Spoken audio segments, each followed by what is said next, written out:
The rain had stopped, but the sound of it still clung to the windows. Inside the sterile white quiet of the hospital room, a machine hummed softly, steady, patient, almost tender. The man in the bed had not moved for 361 days. Doctors called him a miracle of survival. His enemies called him already dead, but the world had forgotten what it meant when Adrian Moretti opened his eyes. He had been the name whispered in fear in northern Italy, the shadow who ruled the coast with intelligence colder than marble, and yet now, he lay beneath the faint hum of fluorescent light, pale and motionless, a once mythic storm reduced to a sleeping ghost. Then, without warning, his eyelids twitched, the rhythm on the monitor stuttered, one missed beat, then another. His fingers trembled against the white sheet, and with a voice that sounded like something torn from the bottom of the sea, he whispered one word, "Alara." The nurse froze. Her hand hovered over the call button. "Who?" she whispered, as if saying it too loudly would break the spell. But he said it again, softer this time, reverent, almost aching. "Alara." No one in the Moretti family had ever heard that name before. The first sound Adrian truly heard was the whisper of rain crawling down the glass. The second was his own heartbeat, slow and unfamiliar, as though it belonged to another man. When he tried to move, pain spread like light through a crack, quiet but unstoppable. Every nerve remembered something he didn't. He blinked. The ceiling was strange. The walls were white, and somewhere in the corner a crucifix caught the faint shimmer of morning light. For a long moment, he simply stared at it, trying to breathe past the weight in his chest. How long? His voice was sandpaper, dry and broken. Dr. Celine Hartman looked up from her chart, startled. "Mr. Moretti," she said, steadying herself. "You've been unconscious for a year." Her tone was gentle, cautious, as though speaking to a wounded animal. He turned his head toward her slowly. His eyes, dark gray, cold as iron, studied her face with the detachment of a man who had once seen too much of the world. "A year," he murmured, "and yet it feels like I just came back." Celine offered a professional smile, but something in his expression made her uneasy. "Your body's still weak. Your mind might need time to adjust. You'll experience disorientation, maybe even dreams," he interrupted. "Too vivid to forget." She hesitated. "That's normal after." He looked straight at her. "I saw her." "Who?" He turned his head slightly, staring out the rain-washed window. His hand flexed as though still holding someone who wasn't there. "Alara." The name left his lips like a confession, not a memory. Celine scribbled something in her notes. "Is that someone you knew?" "I don't know," he said simply. But she was real. The air felt charged, as though the entire building understood that the man behind those doors was no longer a patient, but a power returning to life. Luca walked in, carrying a bouquet of white lilies. It was meant to look sincere. "Cousin," he said with a smile that didn't reach his eyes, "you've given us quite the scare." Adrian's gaze flickered toward him, calm, precise, unreadable. "Did I?" Luca laughed lightly. "A year without you and the city started breathing again." "Don't worry. I've kept the business alive." "I'm sure you did," Adrian replied, voice like cooled steel. Then, almost absently, "Tell me, Luca, do you know an Alara?" Luca blinked. "Alara? No. Should I?" "No." Adrian looked down at his hands. "Neither should I." The silence stretched between them. Somewhere down the hall a clock ticked too loudly. Adrian's pulse began to quicken. The name pulsed through him like a heartbeat. Alara, a whisper he didn't remember learning, yet it filled his lungs like oxygen. He saw flashes, not memories, but sensations. The scent of sea salt, a woman's hand, trembling in candlelight, the color of dusk caught in her hair, and her eyes that felt like home. He pressed a hand to his temple. "I've seen her face, every night before I woke up." Luca exhaled. "You've been in a coma, Adrian. Dreams don't mean anything." Adrian's gaze snapped up, sharp, deliberate. "They do when they keep you alive." Luca froze. "Find her," Adrian said softly. "If she exists, I want her found." That night, when the lights dimmed, and the machines hummed their lonely lullaby, Dr. Celine lingered by the window, watching the rain trace paths down the glass. She had seen hundreds of patients wake from coma, disoriented, weeping, furious, but none with eyes like his. There was something ancient in them, something that didn't belong to the living world. On her clipboard she wrote one line under psychological notes: "Patient displays emotional fixation on unknown female name. Alara." Unclear if real memory or coma-induced hallucination. Strong emotional resonance. Possible anchor memory. Then, after a long pause, She added a single private sentence beneath it. He said it like a prayer. Rain dripped from his sleeve, the city stretching beyond in silver blur. Adrian had been asleep for a year, and somehow even half dead, he still commanded the room. Luca exhaled smoke, bitterness curling in his throat. Alara, whoever she was, he already hated her. Inside, Adrian lay awake, eyes half open, staring at the faint reflection of rain on the ceiling. He whispered the name again, Alara, testing how it felt in his mouth, how it sounded against the rhythm of his pulse. Somewhere far beyond the sea, in a London apartment filled with unfinished paintings, a woman stirred in her sleep, startled by the faint echo of a man's voice calling her name through the rain. She sat up, breathless. Her fingers touched her chest, unsure why her heart was racing. The storm outside deepened, and for the first time two souls who had never met began to dream of each other. The rain in London had a different sound, softer, almost apologetic. It fell like memory against the old window panes of Alara Voss's small flat, turning the glass into watercolor. She liked nights like this. They made her paintings feel alive. And yet, tonight the brush trembled in her hand. On the easel before her, a stormy coastline took shape, cliffs, waves, and a single figure standing on the edge, his back turned to the world. She didn't know who he was. She'd painted him for weeks now, always from memory, though she couldn't recall ever meeting him. It was the same dream, over and over, the sea in morning, a man waiting beneath a dark sky, and a whisper that sounded like her name being said by someone she'd never seen. Alara set the brush down, rubbing paint-stained fingers against her wrist. Her reflection in the window looked pale, distant, as though she belonged to another time. Sometimes she wondered if she was losing her mind, but the dreams felt too real to dismiss. The scent of rain, the low hum of thunder, the way that unseen man whispered her name with such quiet desperation. Alara worked at a small art restoration studio tucked behind Covent Garden. Her days were careful, silent, filled with dust, varnish, and the echo of history. She'd always preferred fixing what was broken rather than creating something new. There was comfort in that, in returning faded colors to life, in piecing together something that once mattered. Her colleagues called her the ghost girl, not because she was strange, but because she spoke so softly it often seemed the air answered her instead. They didn't know that at night, she woke to the sound of waves crashing against the inside of her mind. At morning she found a letter on her doorstep. No address, no sender, only her name, written in slanted handwriting she didn't recognize. The paper was thick, textured, expensive, something out of another century. Her breath caught as she unfolded it. Alara, when the sea calls, listen, you were never meant to stay among the quiet things. No one called her by her first name like that, not even her mother. And the signature, it meant nothing. And yet, deep in her bones, it meant everything. Her pulse quickened.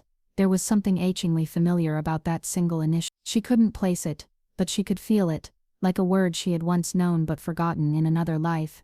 At night, sleep came in fragments. She dreamed again, the same storm, the same man, but this time she couldn't see his face, only his eyes, silver gray, tired and impossibly sad. When he reached out his hand, she felt the air around her collapse like breath leaving a body. Find me, he said. She woke with a gasp, heart pounding, the sheets tangled around her like restraint. Her skin was damp with sweat, her breath shallow, her pulse wild. On the nightstand, the letter lay open beneath the dim lamplight, the ink glistening faintly, as if freshly written. The next day she took the letter to the only person she could think of, Ariana Holt, her mentor at the studio, a woman of quiet intuition and too many secrets. Ariana studied the paper without speaking, her dark eyes narrowing. Where did you get this? It was outside my door, Alara said softly. This morning. And you're sure you don't recognize the handwriting? Alara shook her head. But, it feels like I should. Ariana's brow furrowed. This ink, it's iron gall, not common anymore. Used mostly in southern Europe. Europe? Alara whispered. It's strange, Ariana murmured. I've seen this hand before, once, in a collection that came from Italy, a Moretti estate sale, years ago. Alara blinked. Moretti, Ariana nodded. Mafia money, old blood. They sold a collection of religious paintings after their matriarch died. She placed the letter gently back into Alara's hands. Be careful, darling. Some stories begin with beauty and end with loss. Her reflection looked more like a ghost each time she met its gaze. The letter lay beside her, weighted with silence. And then, faint, Almost imperceptible, she heard it again. A whisper, not outside, not in the room, but inside her mind, low and raw. She pressed a trembling hand to her lips. "Who are you?" she whispered. The whisper answered, softer than breath. "Adrian." The name hit her like a heartbeat she didn't remember having. It wasn't just a sound. It was a feeling. Salt, smoke, candlelight, a prom. She stumbled back, shaking. It couldn't be real. And yet, when she looked down, she saw her fingers smudged with charcoal, and there, drawn on the corner of the table without her realizing it, was the same man from her paintings, gray eyes, a scar across his cheek, looking at her as if he had known her all his life.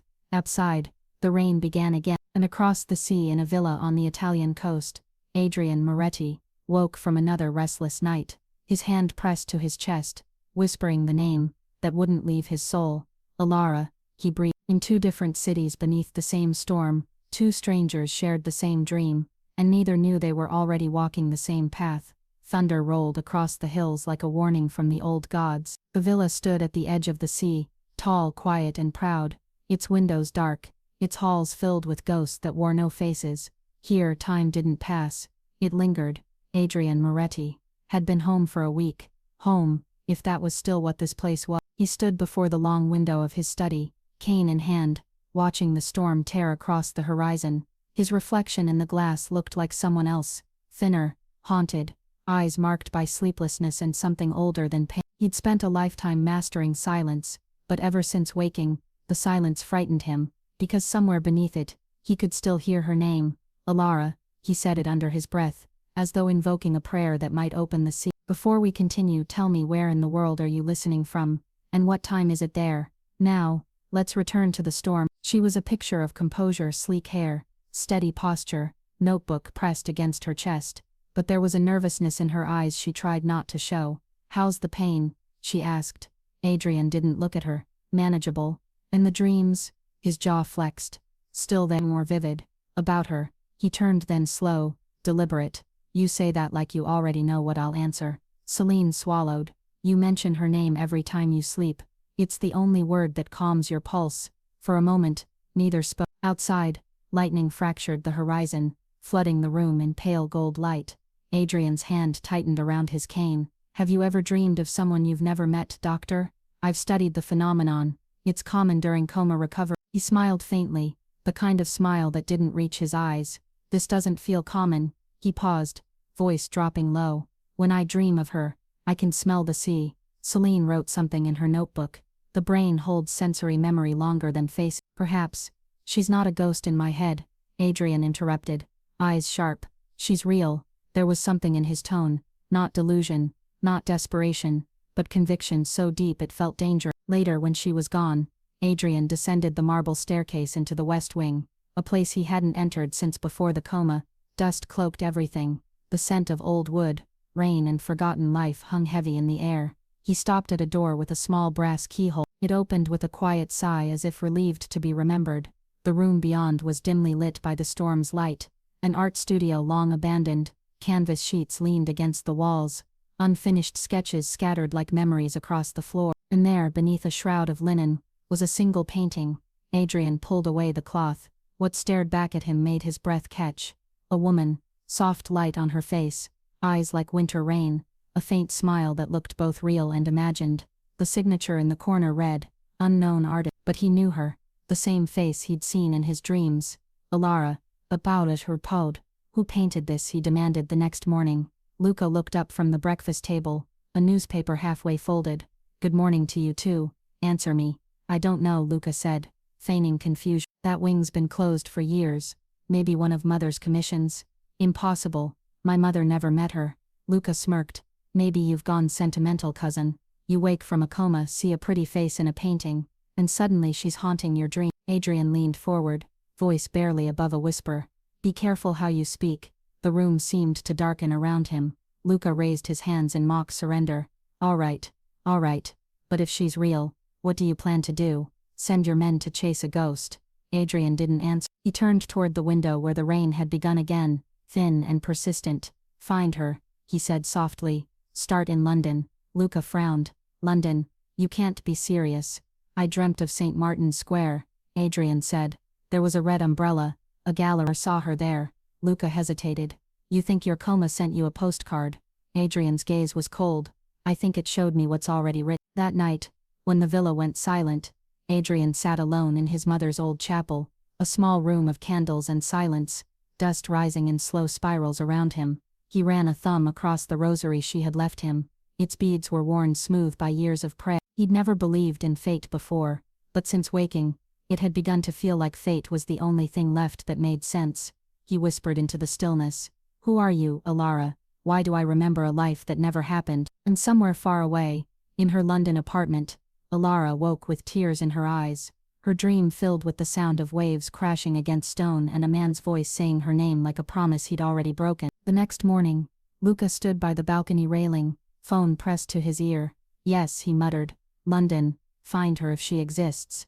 But don't tell Adrian what you learn. He hung up, eyes narrowing as he watched his cousin through the window. For the first time in his life, Luca feared something he couldn't control, not a rival, not the police, but a woman neither of them had met. And in the heart of the storm, two names moved toward each other, like waves fated to collide.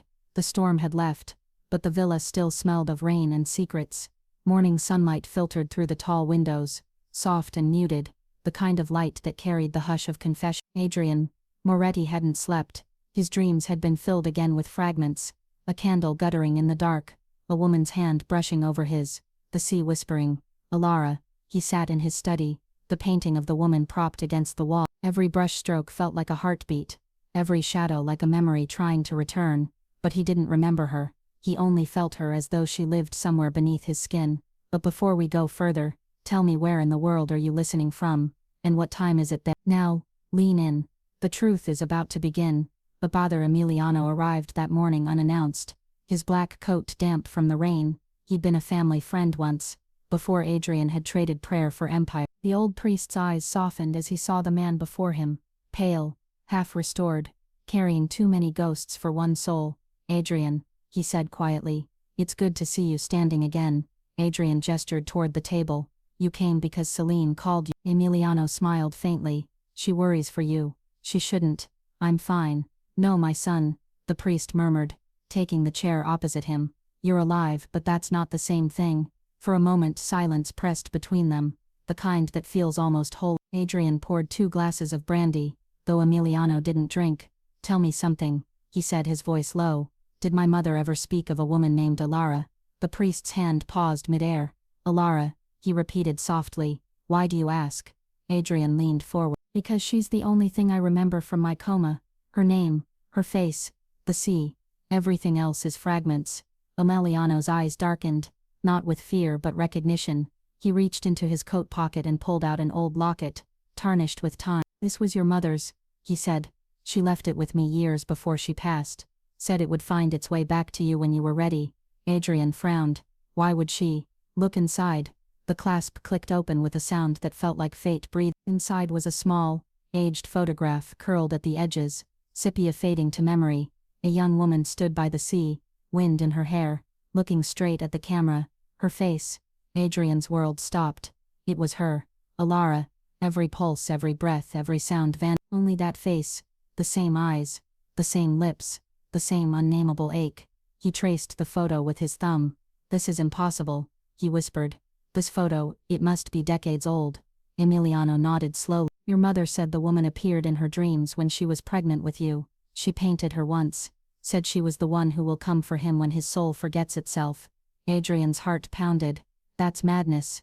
Maybe, Emiliano said gently. Or maybe it's the kind of truth only God keeps until we're ready to see it. He placed it on his desk beside a candle. The edges trembled slightly in the flickering flame. He remembered his mother's voice, soft, melodic. Adrian, when the world feels too heavy, look to the sea. Everything that leaves returns with the tide. He didn't believe in fate. He believed in control, in consequence, in cold logic. But now, logic was starting to feel like the weakest weapon he owned. He struck a match, watching the flame catch. The photo's edges began to curl. Smoke rose, curling like whispered names. And just before it burned completely, something inside him snapped. He snatched it from the fire, extinguishing the flame with his hand.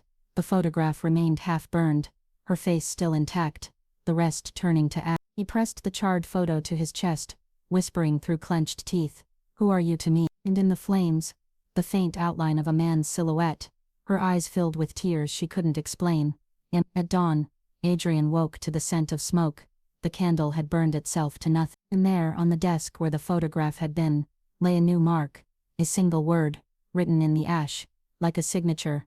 Alara. He stared at it for a long time, his pulse thundering in his throat. Something far beyond reason was happening. He rose slowly, reaching for his coat. "Luca," he called as he descended the marble stairs. His cousin appeared from the shadows, half awake, half irritated. "What now?" "We're going to London," Adrian said quietly. Luca frowned. "You're serious?" For a woman who might not even exist. Adrian's eyes were calm, steady and unyielding. "She exists," he said.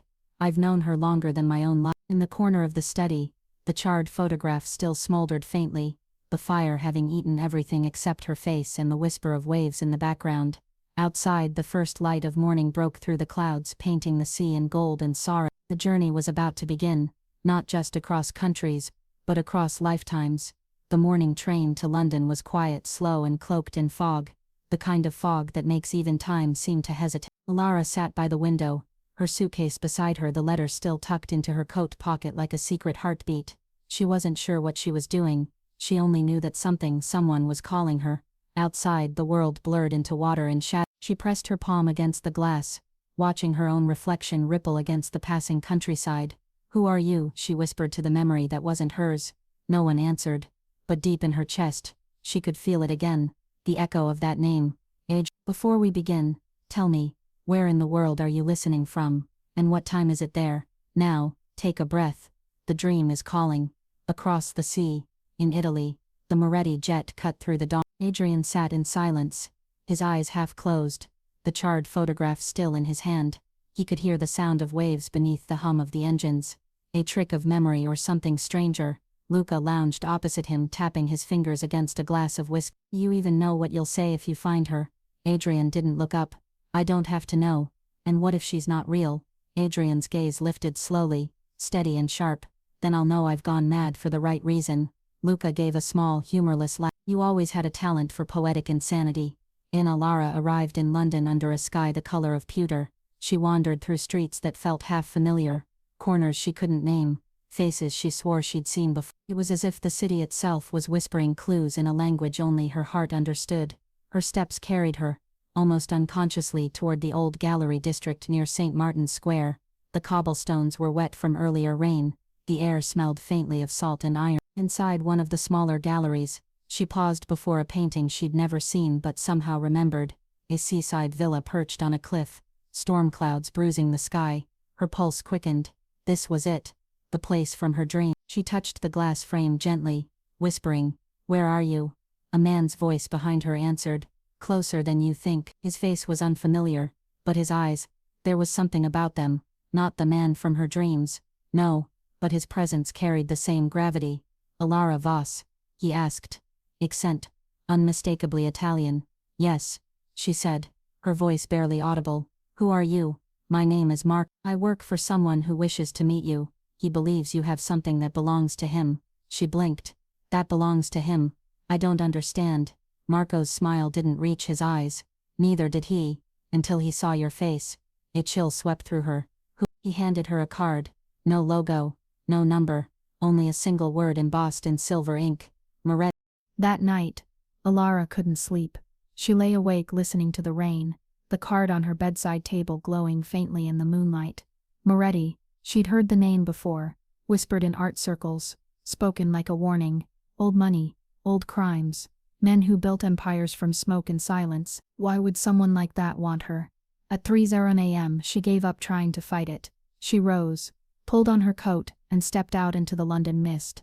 The city felt alive, like something ancient had woken and was waiting for her. At that same hour, Adrian stood by his hotel window, overlooking the Thames. He hadn't told Luca where he was going the next day. He didn't need permission, he only needed to follow the pulse in his chest, that beat to her name. He turned the charred photograph over in his hand. The back of it was blank, except for a faint smudge, like something once written and erased. He held it to the lamplight, and slowly, like words rising from beneath the years, the letters began to appear. St. Martin's Square, Thursday, 11:11. He exhaled, a quiet, disbelieving sound. Thursday came wrapped in fog, and the scent of rain. Alara found herself walking again, her steps guided by instinct more than reason. When she reached St. Martin's Square, the bells of the old church were striking 11, and then, as if time itself took a breath, she looked across the square. Through the thin veil of mist, she saw him, a tall man in a black coat, hair dark, eyes gray, a faint scar down his cheek. He stood perfectly still, as if afraid to move and wake the dream. Their eyes met, the world went silent. She didn't know him, but her soul did. The rain began again, soft and endless.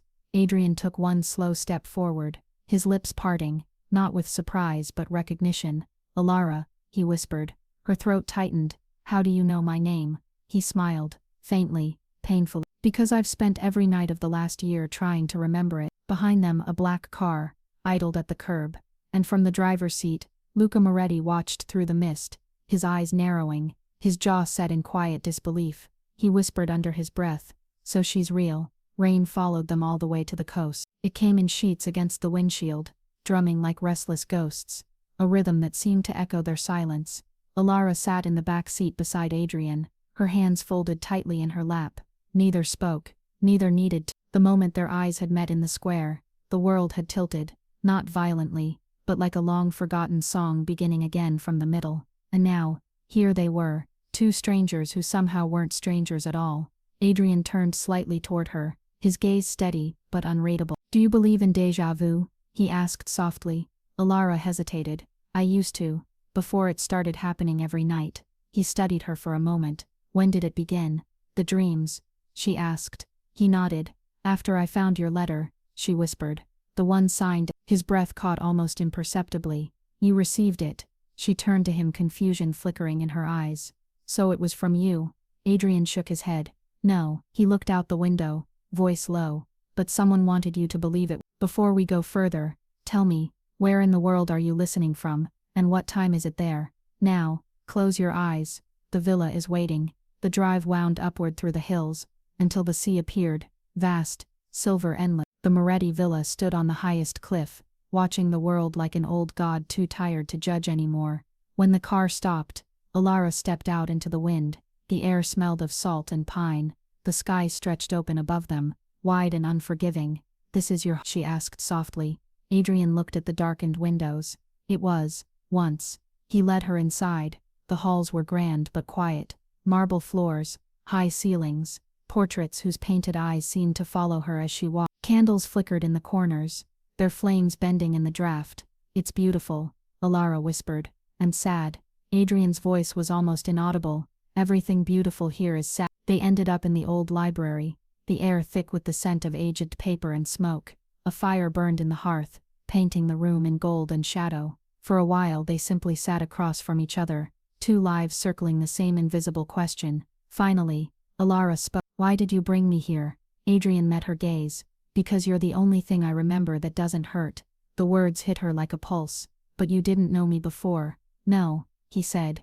"And yet I've known you forever." He stood and walked toward the mantel, where a single object rested beneath the flickering light, the half-burned photograph. He handed it to her. Her breath caught. "That's me. I found it in my mother's locket," Adrian said quietly. "It was taken decades ago." Alara's fingers trembled as she traced the burned edges. "That's impossible. So was dreaming of you before you existed," he murmured. They looked at each other then, really looked. Not with curiosity but with recognition. Something ancient stirred between them, something that didn't belong to the logic of now.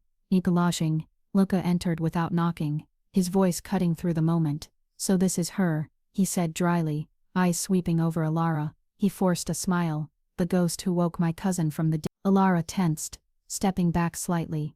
Adrian's voice was calm but sharp. "Luca, mind your tone." Luca shrugged. "I'm just surprised she's real. You'll forgive my lack of manners, Miss Voss. It's not every day a woman walks straight out of a coma dream and into our house." Adrian's hand tightened around his cane. "Enough." But Luca only smirked. "What are you planning to do with her, cousin? Keep her here? Pretend fate owes you an explanation?" Adrian's eyes went cold. "Fate doesn't owe me anything, but it seems she owes her the truth." When Luca finally left, the silence he'd broken never fully returned. Alara turned to Adrian, voice trembling. He doesn't like me. He doesn't trust anything he can't control. Adrian said. And you? He looked at her with something like wonder. You don't belong to anyone's control. The fire crackled softly. Outside the wind howled like something remembering its name. Her fingertips brushed the walls, the frames, the scars in the stone. She felt drawn to a staircase that led downward, toward a wing dimly lit and forgotten. At the end of the corridor, she found a door slightly ajar. A draft moved through it, carrying the faint scent of turpentine and salt. Inside, an art studio. Dust shimmered in the air like memory, and along the walls hung paintings, her face over and over from different years, different moods, different skies. She froze. Each canvas bore her likeness, sometimes laughing, sometimes weeping, sometimes standing by the sea. But the strangest part, all were dated before she was born. Her heart raced. She backed away, breath trembling. Behind her a low voice broke the silence. Now you see why I couldn't stay away. She turned. Adrian stood in the doorway, eyes shadowed by candlelight. You painted these? She asked. No. He stepped closer. They were here long before my coma, before I ever dreamed of you. Alara's pulse quickened. Then who? Adrian's expression hardened. That's what I intend to find out. The corner of the room. Something glinted beneath a drop cloth. Alara lifted it slowly. A cracked wooden frame, half covered in dust. Inside, another painting. This one showed them both, Adrian and Alara, standing by the sea, holding hands beneath a storm. The date at the bottom, 1957. She felt the world tilt beneath her feet. This can't be real. Adrian's voice was soft but certain. Then why does it feel like it's already happened? They stood there in silence, the candlelight trembling across their faces, past and present colliding in the still air. Outside, thunder rumbled again over the distant sea, and in that quiet sacred space between disbelief and destiny, something inside both of them whispered, it's beginning again. The villa was quieter than usual, though the storm outside refused to die. Rain lashed the windows like restless fingers and the walls seemed to hold their breath, as though anticipating something unwelcome. Alara moved carefully through the halls, the cracked wooden floors creaking beneath her boot. She had spent the day in the old art studio, cataloging the paintings, trying to understand the impossible truth that every canvas depicted her, and all had been created long before she was born. Somewhere, deep in her chest, a knot of unease tightened. Her hands trembled as she lifted another shrouded painting from the corner. It was a portrait of Adrian, but not the Adrian she had met. This one was fierce, commanding, almost untouchable, the legendary Mafia boss, half myth, half ghost, painted decades before their paths had crossed. Before we continue, tell me, where in the world are you listening from, and what time is it there? Now, lean in. The truth may be painted in shadow. Alara traced the edges with her fingers, studying every detail, the sharp jawline, the storm-gray eyes, the faint scar across the cheek. She had dreamed of him exactly like this, and yet she had never seen him before the square in London. She shivered. How is this possible? She whispered. A door creaked behind her. Adrian stepped into the studio, his coat damp, his eyes unreadable. You found it, he said softly, almost reverently. Yes, she replied, her voice trembling. But I don't understand. Why would someone paint us together? He took a step closer, the stormlight illuminating the faint lines of his face. I don't know. He paused, then added quietly, but it's the truth my dreams have been whispering all along. Alara looked at him, feeling the weight of destiny pressing down. The dreams, they weren't just dreams, were they? She asked. He shook his head. No, they were warnings, maps, memories that didn't belong to me until now. He picked up a half-burned photograph from the mantel, the one she had seen in the study, and held it to the light. This is part of it, he said, but there are pieces I haven't yet uncovered. Alara stared at the fragile paper. Pieces? What do you mean? Adrian's gaze darkened. Luca, someone has been manipulating me, my coma, my memories, even my dreams. I suspect he planted some of these portraits to confuse me, or to test me. Alara felt her stomach tighten. You mean, someone is lying to you? Adrian's jaw flexed. Yes, and if you're real then everything else I've known might be a lie as well. The wind outside picked up, rattling the window panes like a warning. Alara walked toward the old study table, her fingers brushing over the scattered canvases. Each one felt like a piece of a puzzle she didn't want to solve. Why me? She whispered. Adrian turned to her, his eyes soft but piercing. Because you're the only thing I remember that is pure, the only thing that makes sense in a world built on lies. Her breath, she had never felt so seen, so recognized by someone she barely knew. I see you've discovered the portraits. He walked slowly into the room, glancing at each canvas. They do look familiar, don't they, cousin? Adrian's hand flexed on his cane. Luca, this is not the time. Luca laughed, low and mocking. On the contrary, it's the perfect time. Because the truth is, someone is manipulating you. Someone you trust, perhaps even love. Alara's pulse quickened. What are you talking about? Luca's eyes glinted. Celine, she's been guiding him, shaping him, guiding his dreams. She wanted you to come, and now that you're here, well, you're part of a much bigger game than either of you realize. Adrian's jaw tightened. Enough. But Luca lingered, smirking. Think carefully, cousin. Trust is a dangerous thing when everyone has an agenda, and some lies are designed to look like truth. With that, he left, the echo of his footsteps stretching through the halls like a warning bell. Alara sank into a chair, her fingers trembling. Manipulating him, she whispered. What does that mean? Adrian sat across from her, gaze fixed on the fire. She doesn't know the danger she's brought, he murmured. But now we do. Now we must be careful. Every moment, every move. Someone is watching. The storm outside intensified, lightning fracturing the sky. And in that flickering light, both of them understood. The path ahead would be filled with deception, heartbreak, and truths they might not be ready to face. But for the first time they were together, and together they could survive the lies. But this time, the dream was different. The villa burned, shadows twisted into faces she didn't know, and a man, Adrian, reached for her, his hand just out of reach. She woke with tears in her eyes, the whisper in her mind almost urgent. Be ready, everything is about to change. The night was thick with fog, curling along the cliffs like smoke from an unseen fire.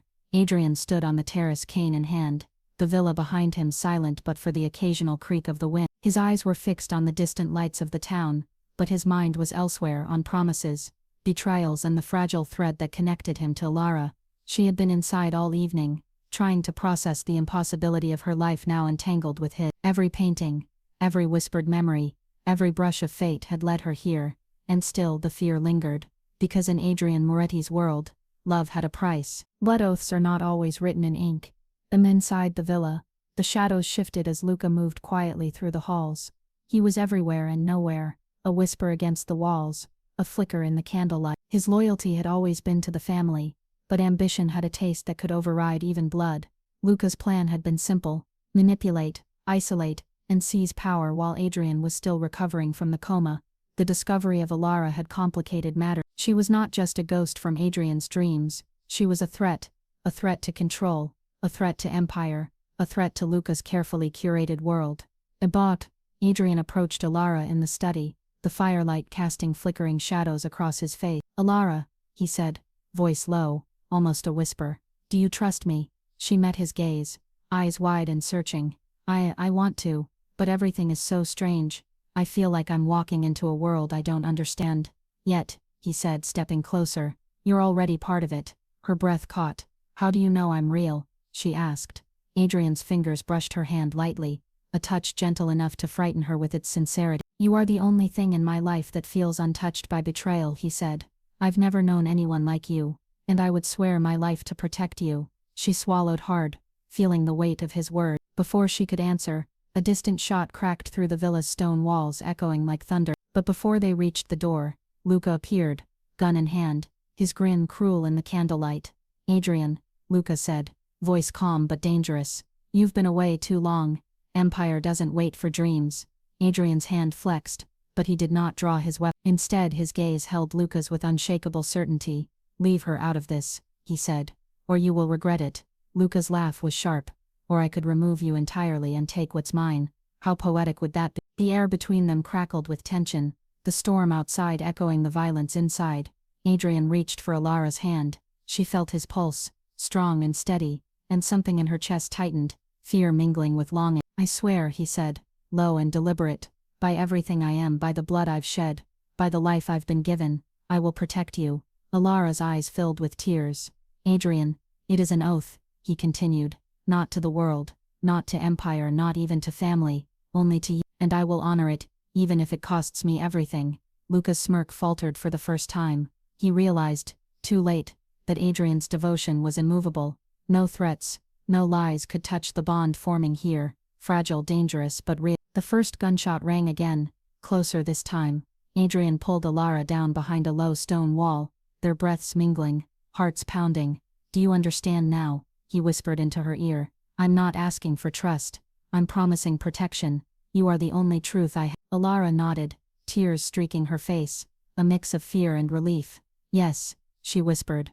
"I understand." Adrian and Alara remained huddled together, listening to the storm, to the wind, to the distant echo of footsteps fading but never gone. They had survived the night, but the world outside was no less dangerous. Some oaths were written in blood, and some hearts were caught between loyalty and love. For the first time, Adrian felt the weight of a promise, a vow that could either save them or destroy them, and for the first time, Alara knew that she was part of something far larger than herself, a life intertwined with fate, danger, and love that demanded courage beyond reason.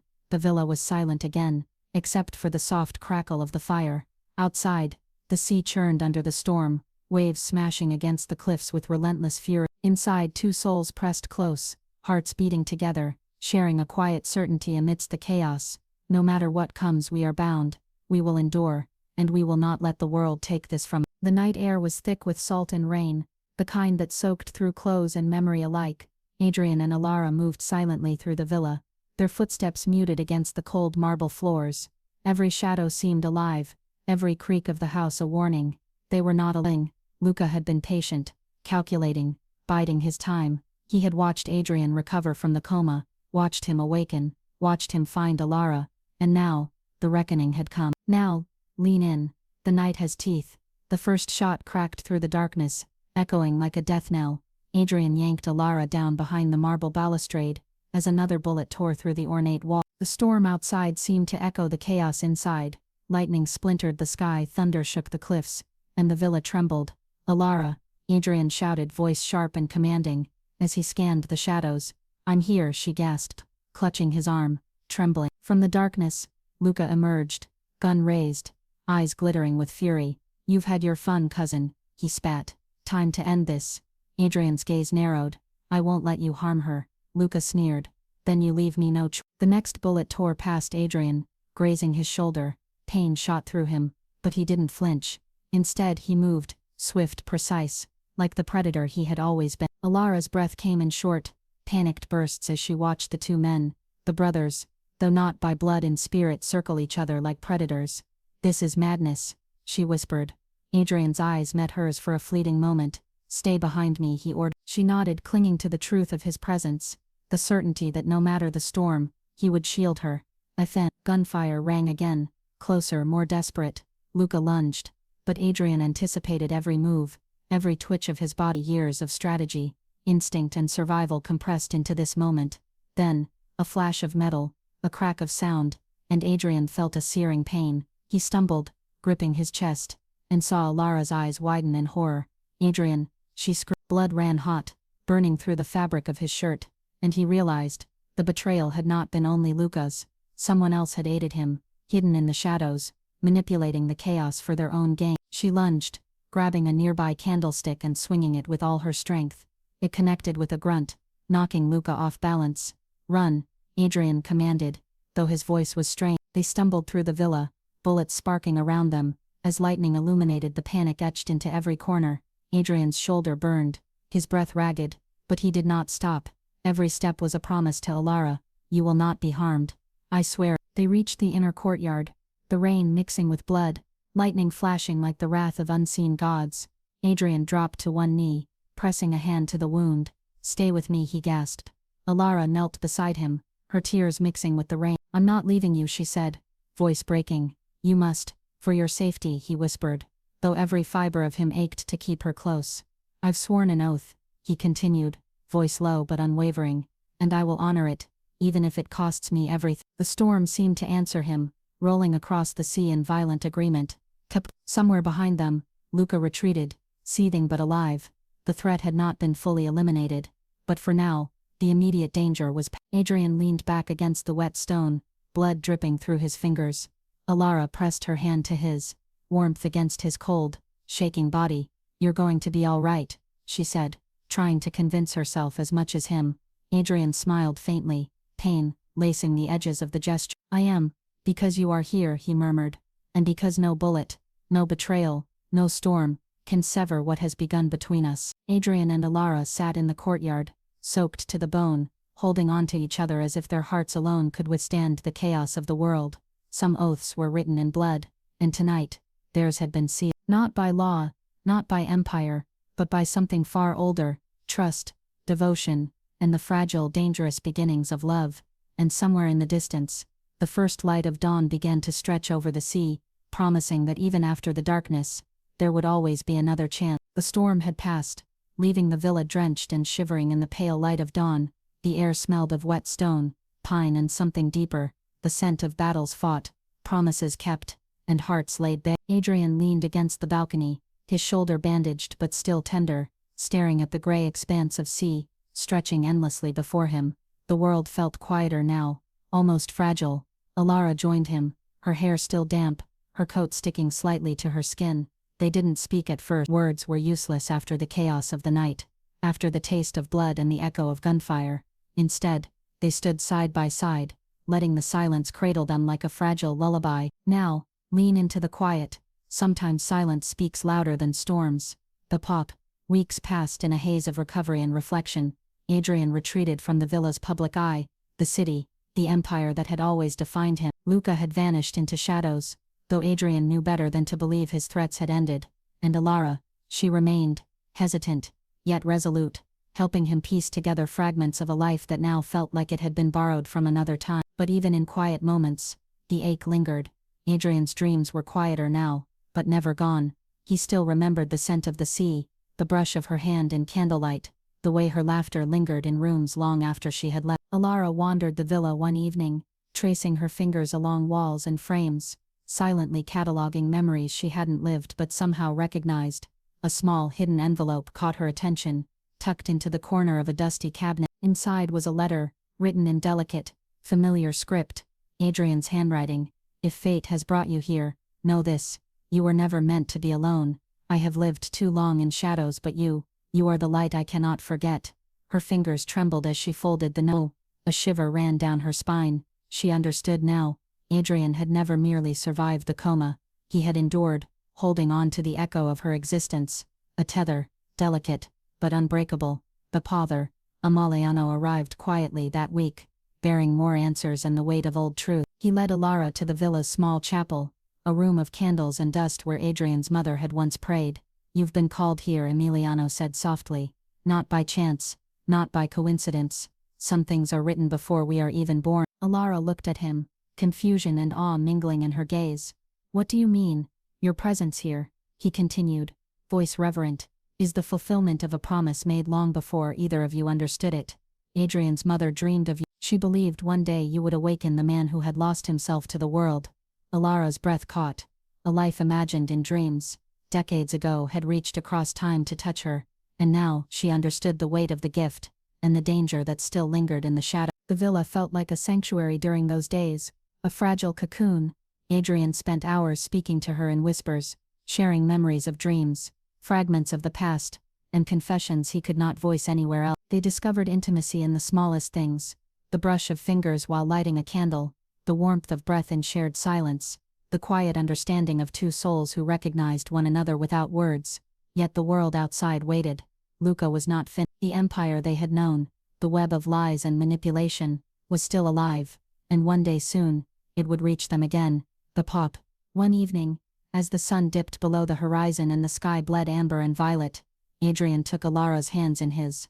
Do you know what it feels like, he whispered, to wake from darkness and find the one person you have been searching for without ever knowing you were looking? She met his gaze, heart trembling. I think I do, she whispered back. It's like remembering a home you never knew you had. He smiled faintly, eyes shadowed with longing and relief.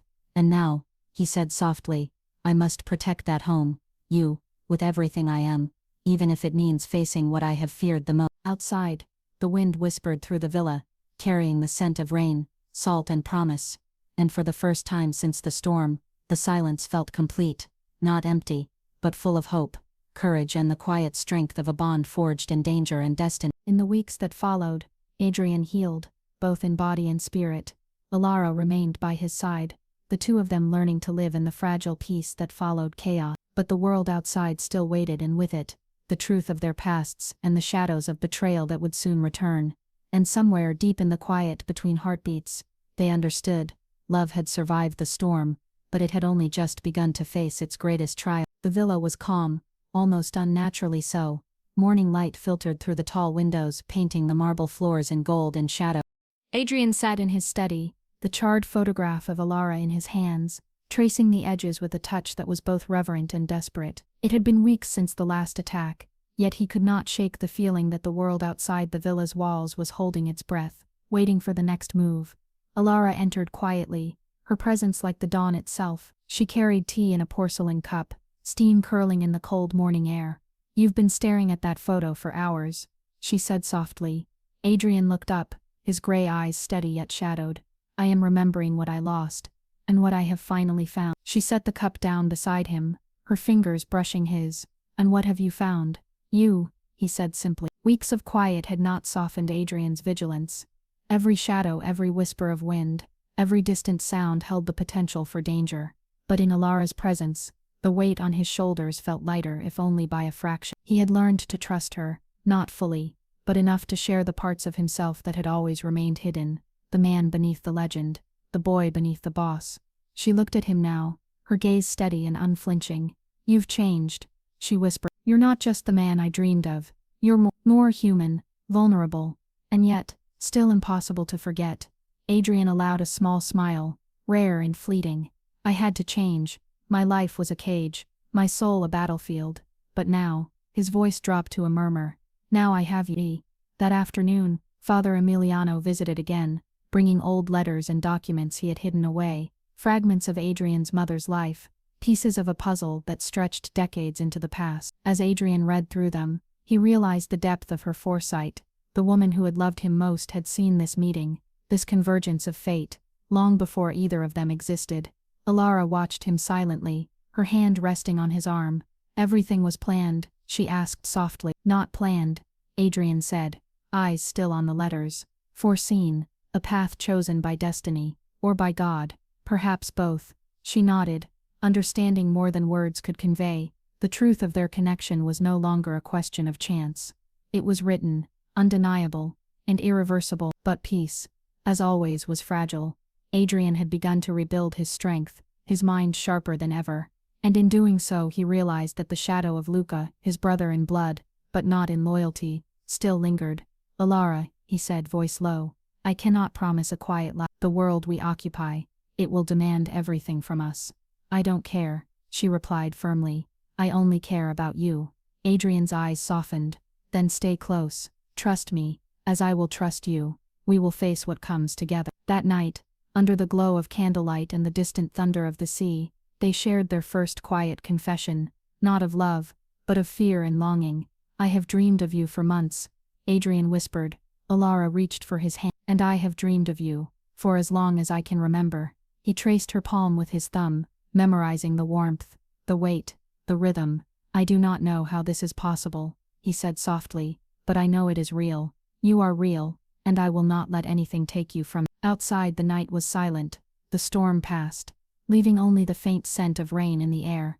Inside, the villa held its breath with them, as if acknowledging the fragile miracle of two lives converging across time, dreams and somewhere far away, in shadows and silence, Luca watched, plotting, waiting, patient. But for now, Adrian and Alara were together, aware of the danger, aware of the past, but finally awake to each other's presence. And in that awareness, there was a fragile hope. The awakening had not just been physical, it had been spiritual, emotional and eternal. Alara leaned her head on his shoulder, and Adrian held her close. Two hearts, once strangers, now bound by the invisible threads of destiny, love, and unspoken promises. And somewhere in the quiet, a storm long ended, whispered its approval. The villa was quiet that evening, bathed in the soft golden light of a dying sun. The storm had passed entirely, leaving the air warm with the scent of wet stone and pine. Adrian and Alara sat together on the terrace, the sea stretching endlessly before them, its waves whispering secrets only they could hear. He held her hand in his, fingers entwined as though anchoring himself to reality. He had waited a lifetime for this moment, not just to see her, but to speak the truths he had carried silently for far too long. But before we continue, tell me, where in the world are you listening from, and what time is it there? Now, listen close. Confessions are not always easy to hear. Alara, Adrian began, his voice low, almost hesitant. I have something to tell you, something I should have said the first time I saw you, and every day I've dreamed of you since. Alara's breath caught. What is? He turned to face her fully, gray eyes shadowed but unwavering. The first time I saw you, it wasn't in a dream. Her heart skipped a beat. It wasn't. No, he said, voice thick with emotion. I saw you years ago in London, in a gallery. You were standing under a painting of the sea, the light catching your hair, and I didn't speak to you. I didn't approach you. I was afraid that my world, the one I had built of shadows and violence, would destroy the purity of that moment. Alara's hand trembled in. Why? Why didn't you say anything? I didn't know how, he admitted, pain threading through his voice. I didn't know if fate had brought you there for me, or if I had imagined it all.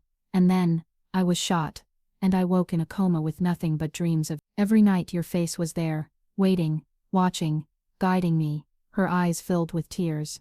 You saw me, and then you dreamed of me, even though we'd never spoken. Yes, he whispered, and every moment in that darkness I remembered the image of you standing. I remembered your presence, as if it had been a lifeline. I didn't know your name, I didn't know your life, but I knew you were the one who mattered, the one who could bring me back, not just from the coma but from the darkness of everything I had become. Alara's breath caught. The enormity of his words pressed into her chest like the tide. Adrian, she said softly, I think I understand. I think I've felt it too. The pull, the recognition, even before I knew why. Adrian pulled her gently toward him, resting his forehead against her. This is the truth, he murmured. No games, no lies, no shadows. I have dreamed you, longed for you, and survived because of you. You were the anchor I never knew I needed. And now that you are here, I swear, I will never let you go. Alara closed her eyes, tears spilling over, the weight of his confession settling into her soul. I've waited for you too, she admitted. Even in dreams I didn't understand, even in moments I thought were just coincidence. It was always you. They held each other, the sea roaring beneath them, the sun bleeding into the horizon. Words were no longer necessary. Their souls spoke a language older than time, older than destiny, a language of recognition, longing, and irrevocable love. Later that night, they walked through the villa gardens under the pale light of the moon. The air was warm, fragrant with wet earth, and blooming jasmine. Adrian stopped and took Alara's hands, gazing deeply into her eyes. I know what comes next, he said softly. There are still dangers. Shadows still lurk. Luca is out there, plotting. My enemies are patient, but whatever comes, we face it together, no matter the cost. Alara nodded. I trust you. I will never ask you to do anything I wouldn't do myself. Adrian said, You are my life now. My confession is not just words, it's my vow. For a long time they stood there in silence, letting the night embrace them. Every star above seemed to shine in witness, every whisper of the wind, carrying approval. And in that silence, Adrian realized something he had never allowed himself to feel fully. He was no longer a man shaped only by fear, violence, and duty. He was a man who had been reborn, through love, through destiny, through Alara. The next morning, Father Emiliano visited once more. You have both seen the truth, he said gently, eyes twinkling with quiet wisdom, and now you must choose your path. Love is never without sacrifice, but it is the only thing that can save you from the darkness. Adrian looked at Alara, the bond between them unbreakable, hearts aligned with fate itself. Yes, he said softly, we choose each other, always. Alara leaned her head on his shoulder, smiling through tears. I've already chosen, she whispered. The villa seemed to breathe with them, the sea singing its eternal song beneath the moon. The past, the danger, the lies, all of it existed, but none could touch what they had found in each other. Sometimes the greatest confessions are not of sin, but of love. And tonight, theirs was immortal. The villa lay in a fragile calm, as if the world itself were holding its breath. But Adrian knew better. Peace was a fleeting luxury in a life built on shadows, and love, true love, always demanded a price. Luca had not disappeared. The threat that had stalked them through the storm, through fire and gunfire, still lingered like a dark cloud on the horizon. Adrian could feel it in his bones, the subtle shift of guards, the silent tension in corridors, the whispered phone calls he never heard but somehow sent. Alara, unaware of the full extent of the danger, moved with a gentle grace through the villa, arranging flowers in the great hall. Her presence, like sunlight, softened the shadows around Adrian, but he could not allow himself to forget. Love, he had learned, was never only warm. Before we continue, tell me where in the world are you listening from, and what time is it there? Now, watch how love demands sacrifice. A message arrived, unsigned, but unmistakable in its intent. Meet, or lose everything. Adrian studied the note, his jaw tight, his fingers curling around the paper as though squeezing it could squeeze out the threat. He knew immediately who it was. Alara, he said quietly, this night may cost us dearly. She turned to him, eyes steady despite the tremor in her heart. I trust you, she said simply. You've already sworn your oath. I trust you to keep me safe. Adrian's heart ached with love and fear. Somewhere deep inside, he knew that sacrifice was inevitable. And yet, he would face it willingly, because her life, her future, her presence was worth any price. Adrian arrived first, gun concealed, eyes scanning the dark horizon. Luca emerged from the shadows, flanked by men who had long served his ambition, loyalty thin as ice. So Luca said, voice smooth, almost cordial, you've brought her. Adrian's gaze shifted to Lara, who stood behind him, heart in her throat, but resolute. She will leave if you touch her, Adrian said. Luca smirked. Such conviction. It almost makes me admire you. Almost. Shots rang. Chaos erupted. The men scattering, shouting, the sea roaring beneath them.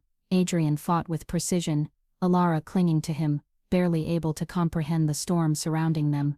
It was in the midst of this chaos that the cost of love became real. A bullet meant for Adrian struck one of his most loyal men instead. Another grazing wound. Another close call. The villa, their sanctuary, seemed miles away. And then finally, Luca himself lunged for Adrian. Adrian's hand met Luca's throat with unflinching force. They struggled, bodies clashing, minds locked in the years of rivalry, fear and betrayal. Adrian could end him, and he almost did, but at the last moment he hesitated, because even in his fury he realized something crucial. Alara's safety was more important than vengeance. When the smoke cleared, Luca fled. His ambition remained, but tonight, Adrian had proven the strength of his oath. And in the shadows of the cliffside, the cost was evident. Their lives had been tested, and each scar, physical, emotional, was a price paid for love. Adrian fell to his knees, exhausted, blood and rain mingling on his skin. Alara rushed to his side, hands trembling as she pressed against his shoulder. You're alive, she whispered, tears streaking her face. Yes, he said, voice raw but unwavering, but alive because I have you. That is the price. And the gift. These passed in silence. The villa, though battered, had survived. Adrian and Alara tended to each other's wounds, both seen and unseen. They understood now that love was not safe, not easy. It demanded courage, endurance and sacrifice beyond imagination. Yet in the quiet moments, when they held each other by the fire, they also understood its reward. Every heartbeat, every whispered word, every tender glance was proof that the cost had been worth. The sea below crashed endlessly, a reminder of the vastness of the world, and of the power of their bond to withstand it. They had faced betrayal, violence and danger, and they had survived. Together, Alara leaned against Adrian, feeling the rise and fall of his chest, and whispered, I would pay any price for you. Adrian kissed her temple gently, closing his eyes. And I for you always, no matter the cost. The villa stood silent, steadfast and watched. The storm had passed, but love, true, unyielding love, had remained. And in that quiet, they knew whatever the world demanded of them next, they would face it side by side. The sun rose slowly over the Amalfi coast, spilling golden light across the waves and cliffs. The sea shimmered like molten glass, whispering secrets of time, fate, and eternity. Adrian and Alara walked along the edge of the water, bare feet sinking into the cool sand.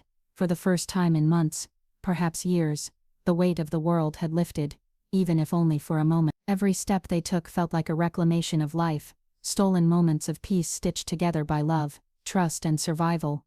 Adrian's hand found hers, fingers entwining naturally, as though they had been born to fit this way. Before we continue, tell me where in the world are you listening from, and what time is it there? Now, breathe in the salt air.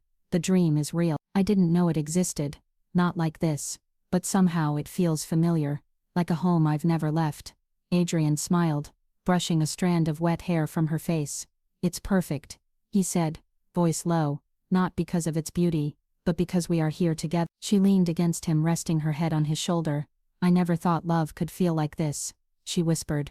So quiet, so safe, yet so strong. Adrian kissed the top of her head. This is the love I've fought for all my life, the one I didn't know existed until I found you. Here they were, simply Adrian and Alara, two souls who had survived fate's cruel tests and discovered the rarest of treasures, each other. They spent mornings walking along the beach, afternoons restoring old paintings, and evenings watching the stars reflect on the waves. Sometimes they spoke of the past, the coma, the lies, the battles, and sometimes they didn't. Words were unnecessary.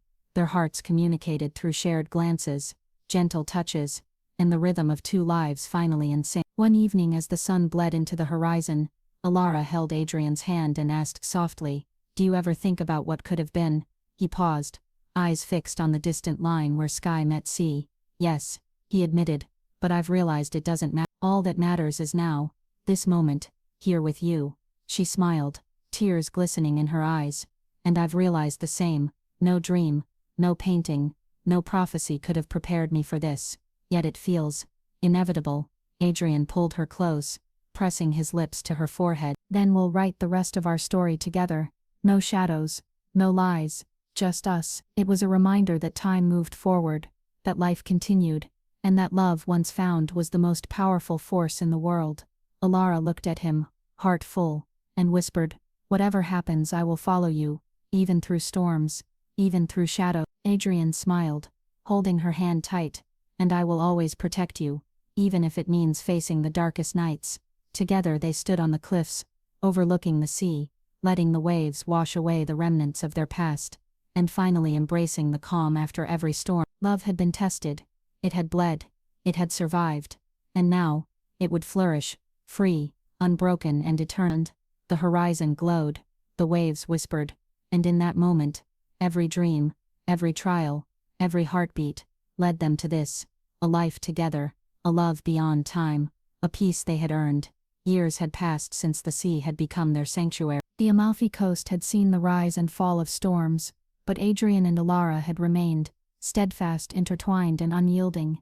The villa, once a fortress of shadows and memories, now echoed with laughter, soft steps and the quiet rhythm of daily life. Alara tended a small garden near the cliffs, her hands brushing the petals of roses as golden light spilled across the stone paths. Adrian watched from the terrace, the morning sun warming his shoulders. The scars on his body were reminders of battles fought, oaths kept and sacrifices made. But the scars on his soul, once jagged and raw, had healed in the tender embrace of love, trust and shared destiny. Before we continue, tell me, where in the world are you listening from, and what time is it there? Now, listen closely, every ending is also a beginning. A small child ran down the steps from the villa, laughter spilling like sunlight across the terrace. Adrian and Alara exchanged a glance, hearts swelling with a joy they had only dared to dream of. The little boy's hair shone like gold in the morning, and his eyes carried the same curiosity and courage they had once needed to survive the world's shadows. "Papa, Mama," he cried, tumbling into their arms with uncontainable delight. Adrian lifted him with care, smiling through a heart full of love. "You've grown so strong," he whispered, pressing a kiss to the boy's forehead. Alara joined them, laughing softly, and together they formed a circle, a family forged not only by blood, but by trials, destiny, and devotion. Later, as the sun dipped toward the horizon, casting a golden glow across the cliffs and waves, Adrian and Alara walked hand in hand along the beach. The sea stretched endlessly before them, the rhythm of the waves echoing their heart's own pulse. "I never imagined it could be like this," Alara said softly. "After everything, we're here." Adrian squeezed her hand, eyes glinting with quiet wonder. "After every storm, every betrayal, every battle, this is the beginning," he said, "not the end. Every heartbeat we share is a new chapter, every smile, every tear, every sunrise, it's ours to write." She leaned her head against his shoulder, letting the rhythm of the waves settle into her soul. "And I want to write it with you, for all the years we had."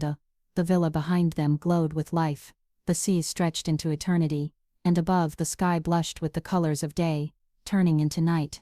Adrian turned to her, voice gentle, reverent. "No matter what the world demands of us," he said, No matter how many storms we face, we will endure, together. Alara smiled, feeling the truth of it, in every fiber of her being. Together, she echoed. They paused, letting the quiet embrace them, the hush between heartbeats, the whisper of waves, the soft promise of tomorrow. It was a moment without fear, without pain, without shadows. It was a moment of pure eternal love, and somewhere in the quiet between heartbeats, love began again.